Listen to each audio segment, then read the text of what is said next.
우리나라에서는 만 18세가 되면 주민등록증이 나옵니다. 주민등록증은 대한민국 국민임을 증명하는 신분증입니다. 이 신분증은 어디를 가든지 필요합니다. 병원을 가든지 약국을 가든 대학교를 갈 때에도 취업을 할 때에도 결혼을 할 때에도 무엇을 하든지 어디를 가든지 신분증이 필요합니다. 만일 병원에 갔는데 자신을 증명할 수 있는 신분증이 없으면 어떻게 될까요? 진료도 처방도 수술도 받을 수 없습니다. 구청이나 주민센터에 가서 서류를 하나 발급받으려 할지라도 신분증을 달라고 합니다. 반드시 신분증이 확인되어야 서류를 발급해 줍니다. 또 해외여행을 갈 때에도 반드시 자신이 누구라는 것을 증명하는 여권을 신청해서 발급받아야만 자유롭게 해외여행을 갈 수가 있습니다.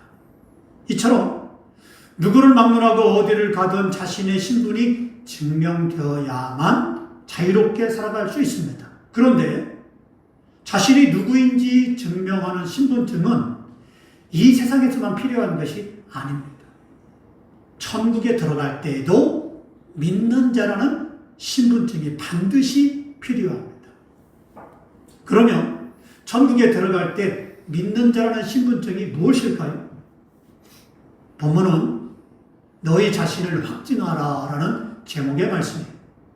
이 시간 우리는 본문을 통해서 왜 우리가 자신을 확증해야 하는지와 그리스도인으로서 무엇을 자신을 확증할 수 있는지를 깨달으며 은혜를 받고자 합니다.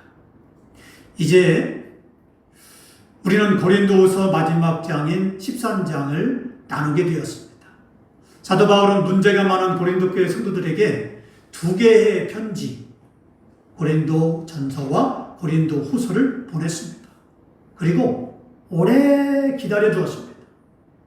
사도 바울이 이렇게 오래 기다려준 이유는 그들이 회개하고 예수님께 다시 돌아오기를 원했기 때문에 그렇습니다. 그러나 이제는 더 이상 기다리지 않겠다, 다시 가면 용서하지 않겠다라고 단호하게 말씀하고 있습니다. 본문 1절로 2절 말씀 보십시다.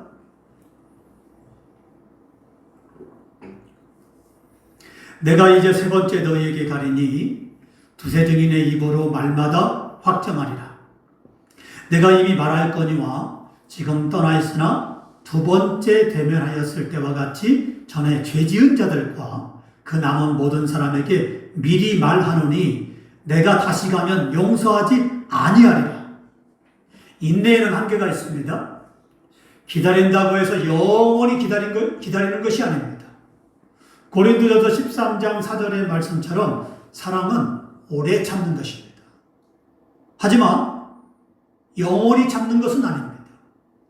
사랑이신 하나님이 죄인에 대해서 오래 참고 기다리십니다. 하나님이 이렇게 오래 참으시는 것은 아무도 멸망하지 않고 회개하고 돌아오기를 원하기 때문에 그렇습니다. 베드로후서 3장 9절은 이렇게 말씀합니다. 주의 약속은 어떤 이들이 더디다고 생각하는 것 같이 더딘 것이 아니라 오직 주께서는 너희를 대하여 오래 참으사 아무도 멸망하지 아니하고 다 회개하게 이르기를 원하시느니라. 십자가는 하나님의 사랑과 인내의 한계입니다. 하나님의 사랑이라고 해서 무작정 기다려주지 않습니다. 회개하고 돌아오는 자에게는 무한하지만 죄인에 대해서는 결코 무한하지 않습니다. 하나님은 하나님을 비방하고 하나님을 욕되게 하고 하나님을 대적하고 하나님과 원수된 자에게는 하나님의 사랑은 무한하지 않습니다. 참고 또 참고 인내하다가 더 이상 안 되겠다 싶을 마지막 때가 되면 더 이상 용서하지 않고 심판하십니다. 어떤 사람 말합니다. 하나님은 사랑이라고. 맞습니다. 하나님은 사랑이십니다. 그러니까 하나님은 사랑이니까 내가 죄를 져도 용서해. 내가 아무렇게나 살아도 다 용서한다고 믿고 있습니다. 그럴까요? 과연 잘못하고 회개가 없어도 하나님이 계속해서 무한하게 영원히 용서할까요? 아니, 그건 착각입니다. 하나님은 우리를 용서하시는 거는, 참고 기다린 거는 회개할 때까지입니다. 회개할 때까지 계속 기다립니다. 하지만 회개하지 않습니다. 그러면 어떻게 되겠습니까? 심판하십니다. 바로 그렇습니다. 그러므로 우리는 하나님께서 기회를 주었을 때 회개하고 돌아와야 됩니다. 그렇지 않으면 용서하지 않고 심판하십니다. 분명한 건 기회입니다. 하나님이 기회를 준다는 거예요. 근데 그 기회를 우리가 잊어버리거나 우리가 버려버리면 더 이상 기회로 오지 않습니다. 이것을 우리는 본문 말씀을 통해서 확인하고 깨달아야만 됩니다. 기회는 언제나 주어지는 것이 아닙니다. 지나가 버리면 끝나는 것입니다. 회개도 마찬가지입니다. 그렇기 때문에 하나님께서 회개라는 기회를 주었을 때, 생명을 주었을 때, 살아있을 때 회개해야 되는 것입니다. 기회가 되었을 때 회개를 해야 됩니다. 지나간 뒤에는 회개가 없습니다. 사도 바울은 본문 말씀을 통해서 그래서 이렇게 말씀했습니다. 내가 확정하리라. 내가 다시 가면 용서하지 아니하리라. 분명하게 말씀하고 있습니다. 이것으로 보면 하나님도 우리에게 기회를 주지만 기회가 지나가면 반드시 심판한다는 것을 이 말씀을 통해서 우리가 알 수 있습니다. 할렐루야. 사도 바울은 본문 1절에서 내가 이제 세 번째 너희에게 가리니 두세 증인의 입으로 말마다 확정하리라 라고 말씀하고 있습니다. 이것은 고린도 교회 성도들을 향해서 한 말인데 고린도 교회 성도들이 이 한 모든 말에 대해서 사실 여부를 확인해 보겠다라는 말입니다. 고린도 교회 성도들이 사도 바울에 대해서 막말합니다. 안 좋은 말도 하고요. 사도법까지 의심하고요. 여러 가지 말을 해요. 문제가 많아요. 사도 바울이 뭐라고 합니까? 내가 이제 세 번째 가면 내가 그 말을 확정하리라. 확인해 보겠다. 너희들이 어떤 말을 했는지 확인해 보겠다. 라고 말합니다. 그리고 덧붙여 말합니다. 하나님의 나라는 말에 있지 않고 능력에 있느니라. 바로 하나님의 능력으로 확인해 보겠다는 거예요. 사도 바울 안에 있는 성령의 역사로 확인해 보겠다는 거예요. 그러니까 두려워하라는 겁니다. 내가 가겠다. 그런 너희는 내가 가기 전에 빨리 회개하고 두려워하는 마음으로 가슴을 치며 회개하라. 아니면 그때는 심판하겠다. 라고 말씀합니다. 자, 근데 고린도 교회 성도를 향해서 한 말인데 그래서 두세 증인의 입으로 말마다 확인해 보겠다. 그게 참말인지 아닌지 어떤 것인지 어떤 사건인지 그것이 옳고 그른지 확인하기 위해서는 신명기 19장 15절의 말씀처럼 두세 사람의 증언이 필요해요. 자, 신명기 19장 15절은 사람이 아무 악이든지 무릇 범한 죄는 한 증인으로만 정할 것이 아니요 두 증인의 입으로나 세 증인의 입으로 그 사건을 확정할 것이다. 한쪽 말만 듣고 옳다 그러다 해서는 안 됩니다. 판단할 수가 없습니다. 그렇기 때문에 양쪽 말을 다 들어야 됩니다. 그러죠? 아이들이 학교에서 와서 부모에게 이릅니다. 뭐라고 말을 합니다. 유치원에 갔다가 아이들이 말합니다. 누가 때렸다. 선생님이 나 때렸다. 그렇게 말합니다. 그때 여러분이 뭐 어떻게 합니까? 발끈합니다. 그리고 막 선생님께 전화합니다. 선생님이 내 아들 때렸어요. 내 딸 때렸습니까? 너 이렇게 했냐? 하면서 친구에게 막 전화하고 막 합니다. 안 된다는 거예요. 내 아들이나 내 딸의 말을 들었으면 학교야 선생님의 말도 듣고 그리고 내 아들에게 잘못한 아이들도 말을 듣고 양쪽 말을 들어봐야 돼. 그렇지 않고 버럭 화를 내고 하게 되면 큰 실수를 하게 됩니다. 그럴 때는 반드시 어떤 것이든 양쪽 말을 들어봐야 되는데 부부싸움도 마찬가지. 한쪽 말을 들어서는 모릅니다. 양쪽 말을 다 들어봐야만 알게 됩니다. 무엇이든 마찬가지입니다. 그래서 한쪽 말만 듣고는 옳다 틀리다라고 판단할 수 없습니다. 그렇기 때문에 양쪽 말을 다 듣고 들어봐야 됩니다. 왜 모든 말을 확인한다는 것입니까? 확인한 뒤에 잘못한 자에게 대해서는 용서하지 않겠다라고 사도 바울이 말하고 있습니다. 벌을 주겠다는 것입니다. 잘못한 자는 출교하겠다는 말입니다. 왜요? 왜 이렇게 하겠다는 것입니까? 가만히 내버려 두면 고린도 교회가 무너지게 되니까, 그래서 끝까지 회개하지 않는 자에 대해서는 교회에서 내쫓겠다라는 것입니다. 지금 이 말은 사도 바울은 단호합니다. 목적은 교회를 지키는 것입니다. 착한 성도, 착한 교회인들을 보호하기 위해서는 그렇게 하겠다는 것입니다. 그래서 용서하지 아니하리라고 말씀한 겁니다. 아주 단호합니다. 아주 확고합니다. 반드시 그렇게 하겠다는 것입니다. 그런데 결론은 어디까지나? 영혼 구원이 있습니다.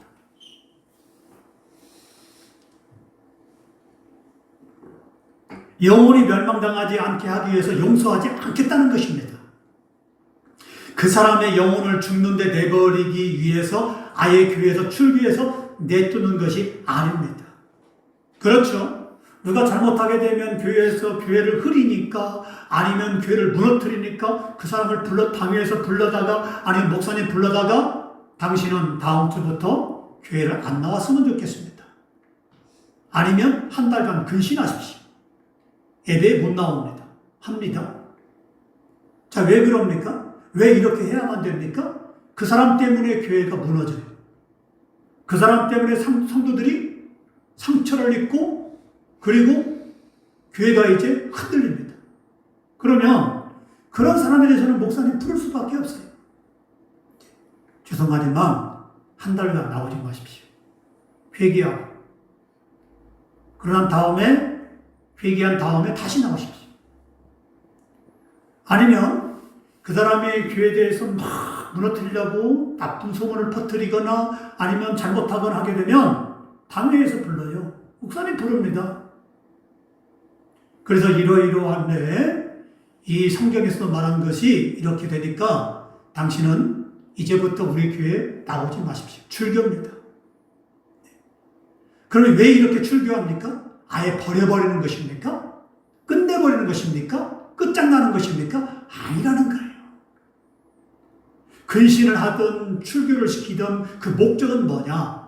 다시 회개하고 돌아오게 하기 위해서, 영혼을 구원하기 위해서 그렇다는 거예요. 출교를 당하니까 가서 이제 생활을 해보니까 아, 내가 잘못했구나, 내가 어리석었구나 하고 생각해보니까 하나님 잘못했습니다, 용서해 주십시오 하고 그렇게 회개하고 목사님 찾아가서 목사님 제가 잘못했습니다, 제가 크게 이제는 그렇게 신앙생활을 잘못한 것 같습니다, 용서해 달라고. 그리고 나가서 온 교인 앞에 내가 잘못했다고 그렇게 회개하겠습니다 하고 그렇게 하는 것입니다. 그리고 올바른 신앙을 가지고 돌아오도록 만드는 게 바로 출교예요. 아예 버려버리고 아예 못쓰게 만드는 게 출교가 아니더라 이 말이죠. 사도 바울도 마찬가지입니다. 너희 가면 내가 확정하리라, 내가 심판하리라, 내가 출교시키겠다. 하지만 그 목적은 뭐냐? 버리는 것이 아니라 영혼 구원입니다. 회개하고 돌아오도록 만드는 것입니다. 고린도전서 5장 5절에서 사도 바울은 일찍이 이런 말을 했습니다. 이런 자를 사탄에게 내어주었으니 이 육신은 멸하고 영은 주 예수의 날에 구원을 받게 하려 함이라. 무슨 말씀입니까? 죄를 지은 자가 끝까지 회개하지 않으면 교회에서 내쫓을 수밖에 없어요. 마귀가 역사하기 때문에 그래요. 이러면 믿음에서 떨어지고 은혜도 떨어지게 됩니다. 그죠? 이렇게 믿음도 떨어지고 은혜가 끊어진 사람은 마음이 강팍해집니다.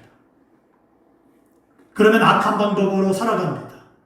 세상 사람들이 살아가는 모습으로, 방법대로 살아갑니다. 그러면 점점 더 악해지고 점점 더 득 가운데 하나님과 멀어지게 되고 죄 가운데 빠지게 됩니다. 이러면 어떻게 되겠습니까? 결국 무서운 하나님의 심판이 임할 수밖에 없습니다. 암에 걸려 죽게 되든지 홀딱 망하든지 괴로운 인생이 되고 고통스러운 인생이 됩니다. 자, 구원할 자 같으면 회개하지 않으면 안 되게끔 하나님이 역사합니다. 그래서 잘못해도 구원할 자는 하나님이 회개하도록 만들어요. 어떻게든지 하나님이 회개하도록 고통을 주든지 어려움을 주든지 질병을 주든지 합니다. 그렇죠? 이게 택한 자예요. 저희 모교에서도요, 아주 목사님을 괴롭게 한 권사님이 있었어요. 최권사님이요. 이름은 말하지 않을게요. 그분의 프라이버시가 있으니까. 돌아가셨습니다. 재직회만 되면 재직회 때마다 목사님의 허물을 들추면서 없는 것도 있는 것처럼 계속 공격합니다. 그분 때문에 재직회를 할 수가 없어요. 장로님들이 아무리 말립니다. 권사님, 우리가 목사님을 잘 알아요. 목사님의 그런 허물이 있다면 우리가 먼저 목사님을 나가라고 했을 거예요. 근데 왜 그러십니까, 권사님? 도대체 왜? 그렇게 하면 안 됩니다. 큰일 나요. 했단 말이에요. 아니나 다를까 이분이 몇 년 후에 암에 걸렸어요. 그리고 돌아가셨습니다. 저도 만났어요. 저도 본 교회이기 때문에 그 권사님을 알아요. 권사님, 안 돼요. 안 됩니다. 그렇게 다 이러고 그렇게 해도 듣질 않아. 결국 목사님을 대적하다가 암에 걸려 죽고 말았어요. 그게 하나님의 심판이라는 거예요. 그분이 이제 회개하고 돌아가셨겠죠. 그래서 영혼은 구원하지만 그러나 이 땅에서는 더 이상 이제는 살 수 없도록 하나님이 만드신 거예요. 얼마나 불행합니까? 그분도 불행하고 가정도 불행하고 자녀들도 불행하고 그렇잖아요. 그러니까 우리가 하나님을 두려워하는 겁니다. 하나님 말씀을 받을 때나 하나님 말씀을 읽을 때나 하나님 말씀 앞에서 두려워 떠는 자가 돼야 돼요. 하나님을 우습게 봐서는 안 됩니다. 하나님을 아무렇게 생각해서는 안 됩니다. 하나님은 두려운 분이에요. 하나님 무서운 분입니다. 근데 우리는 너무나 쉽게 하나님을 대하며 살아가는 경우가 많습니다. 두려워 떨어야 됩니다. 무서워해야 돼요. 자, 이렇게 하나님이 회개하지 않으면 안 돼. 그럼 하나님이 역사하죠. 택한 자는. 그러면 그때 가서 아이고 하나님 살려만 주시면 하나님 말씀대로 순종하겠습니다라고 회개합니다. 이렇게 회개하고 다시 돌아와 구원을 받게 하기 위해서 사탄에게 내준다라는 것입니다. 중요한 건 언제나 영혼 구원입니다. 할렐루야. 예수님은 강하신 분이십니다. 예수님은 심판주이십니다. 보면 3절로 4절 말씀하십니다. 이는 그리스도께서 내 안에서 말씀하시는 증거를 너희가 구함이니 그는 너희에 대하여 약하지 않고 도리어 너희 안에 강하시니라. 그리스도께서 약하심으로 십자가에 못 박히셨으나 하나님의 능력으로 살아계시니 우리도 그 안에서 약하나 너희에 대하여 하나님의 능력으로 그와 함께 살리라 그랬습니다. 많은 그리스도인들이 착각하는 게 한 가지가 있어요. 뭘까요? 그건 하나님은 사랑이시니 내가 아무리 잘못해도 다 봐주시고 절대 벌을 주거나 심판하지 않는다라고 생각합니다. 그러나 이런 생각은 대단히 큰 착각이에요. 예수님이 십자가에 죽으셨으니까 약한 분입니까? 우리를 위해 십자가를 지셨다고 우리가 잘못하는데도 불순종하는데도 끝까지 참고 기다려 주실 것이라고 예수님을 우습게 보거나 약하게 보아서는 안 된다는 거예요. 예수님은 십자가에서 부활하셨고 영광을 받으셨고 장차 저리로서 산자와 죽은 자를 심판하러 오실 것입니다. 예수님은 이 땅에 다시 오셔서 인류 역사를 심판하십니다. 그리고 모든 사람을 다 심판하십니다. 그가 행한 대로. 우리는 처음과 나중 되시고 알파와 오메가 되시는 예수님이 인류 역사의 심판주라는 사실을 결코 잊어서는 안 돼요. 우리를 위해서 십자가에 죽으신 예수님은 장차 우리를 심판하실 분이에요. 예수님은 우리가 심은 대로 거두게 하시고 행한 대로 심판하실 것입니다. 그러므로 우리는 예수님을 두려워하고 경외하고 똑바로 올바르게 믿어야 됩니다. 절대 대충 아무렇게나 믿어서는 안 됩니다. 철저하게, 정확하게, 온전하게 말씀대로 신앙생활을 해야 됩니다. 사도 바울은 말합니다. 우리도 그 안에서 약하나 너희에 대하여 하나님의 능력으로 그와 함께 살리라. 무슨 말입니까? 예수님이 심판주로서 장차 인류 역사를 심판하신 것처럼 우리도 나도 너희를 심판할 것이다 라고 말씀하고 있습니다.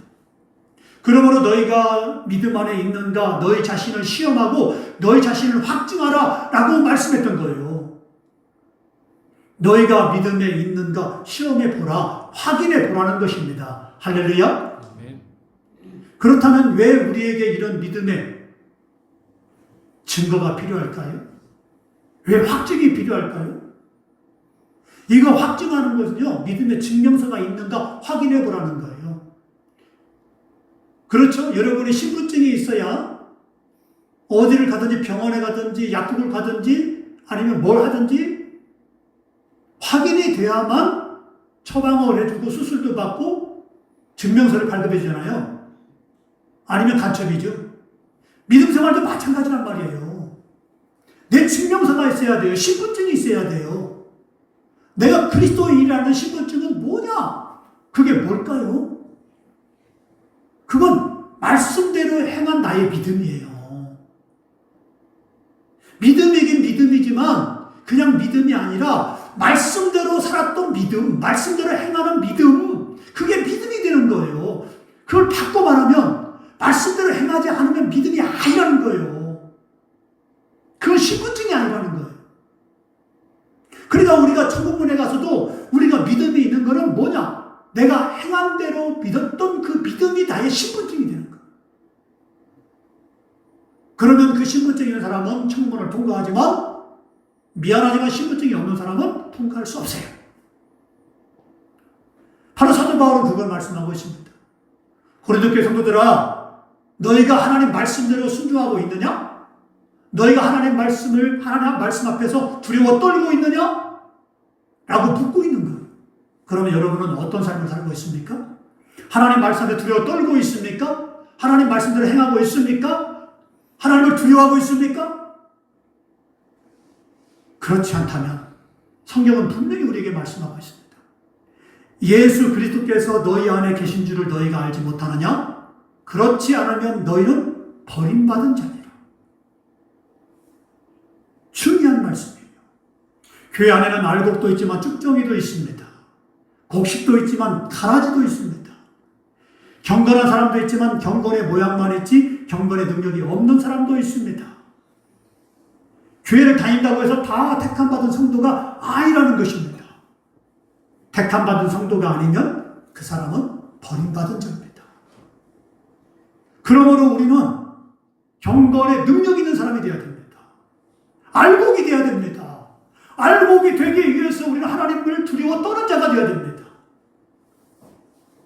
내가 하나님을 생각할 때마다 내가 이것을 하기 전에 하나님 먼저 생각나야 됩니다. 내가 이렇게 하면 하나님이 어떻게 하실까? 하나님이 두려워서 마음대로 할 수 없는 최소한의 신앙을 가져야 됩니다. 그리스도인이라면 이런 증명서가 있어야 되죠. 이런 믿음의 증명서는 바로 순종입니다. 하나님 말씀대로 순종하며 사는 것, 바로 이것이 믿음의 증명서입니다. 천국은 오직 하나님 말씀에 순종하는 자만 들어갈 수 있다고 성경은 말씀하고 있습니다. 그러므로 여러분이 오직 하나님 말씀에 순종함으로 이 땅에서도 하나님께 인정받고 축복받고 천국에도 하나님의 은혜 가운데 들어가서 영생을 누리고 이 땅에서도 복된 삶을 살아가는 저와 여러분 되기를 주의 이름으로 축원합니다.